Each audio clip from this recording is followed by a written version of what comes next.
So in this episode I'm going to show you how to transform your DJI OSMO Action, or any other camera for that matter, from action camera into vlogging rig with these 7 or 8 accessories that won't break the bank, but altogether they still can cost a fair bit of money. Number 1, camera case. This here is the camera case you get from DJI, which is a good sturdy case, really great. But for vlogging you need a bit more. You need some accessories to mount, so I bought this PGY Tech, I can never say this company, which comes with 2 hot shoes and a little mounting plate here. So here it is, it's very simple. Now, one of the key weak points in the OSMO Action, and it's really in its design, is the fact that you do not have a microphone jack, so you can't really attach external audio because of the fact that it's simply not there. This is what you really have. So to counter that, what you're gonna have to do, at least what I did, is I bought this little adapter, and if you see some of the reviews online, people state that it's not good, this and that. Well, guess what? Up, you hear the click. You see here your audio jack you suddenly have, plus you can charge it at the same time, which is wonderful. And now you can actually add an external mic, because that is the other weak point of the OSMO Action. It's in-body audio. It's not very good. You can use a normal shotgun mic. This one is the Boya one. It's not the most expensive one on the market. You have them from GoPro as well. They're very affordable, and they do the job for you as long as you're in a range of 1 meter. Once you go a bit further away from your camera, so you put it somewhere and you start, then it's probably not the best. But if you just do your normal, hello, how are you? Perfect.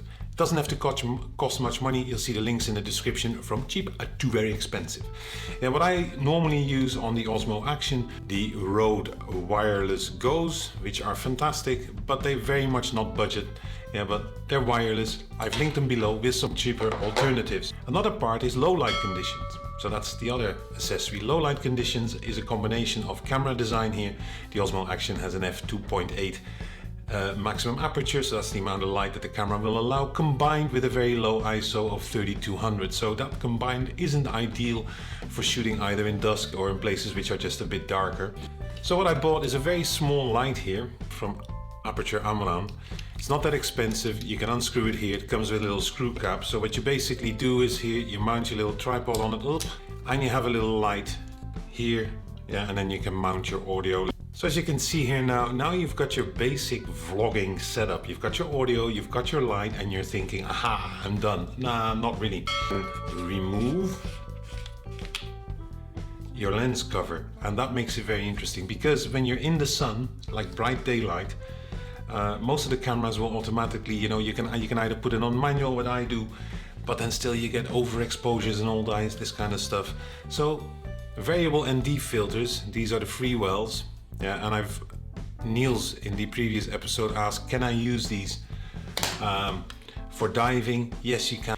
The lens itself is completely built in and shut off, so I guess you can definitely use it for diving. But if you are one of the people watching this and you say, oh, for diving, this and that, share your experiences, always helps.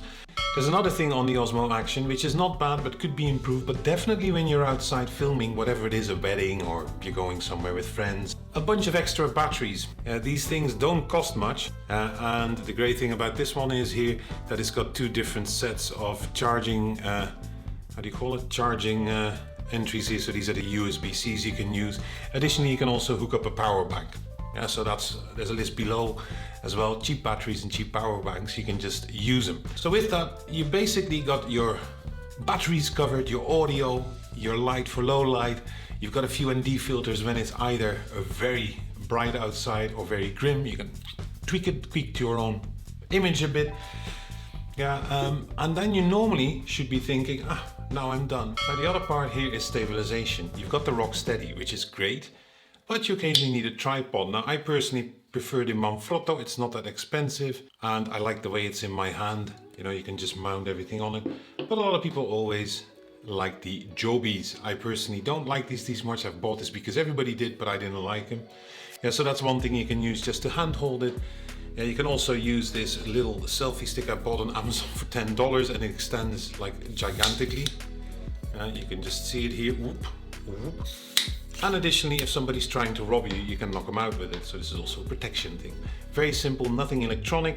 If you're looking for more stabilized footage or you want to make certain camera gimbal moves, then the Osmo mobile phone camera gimbals can actually help you a lot. There's some links in the description here as well. The benefit is they have pre-programmed moves, and since they're from DJI, they will fit to your camera flawlessly without a problem. So that's something that you need to consider as well. But all in all, these were all my accessories I wanted to share with you. The cheapest versions will cost you something like €100. The ND filters are a bit expensive, but I would definitely recommend you. I personally, for the audio, like the Rode Wireless Go because I can also add in a lavalier mic. All personal preferences. I just wanted to share this with you. If you have your own ideas or you're stating, Paul, you've missed something, please let me know. Hope to see you next time, and be healthy, be safe, and enjoy life.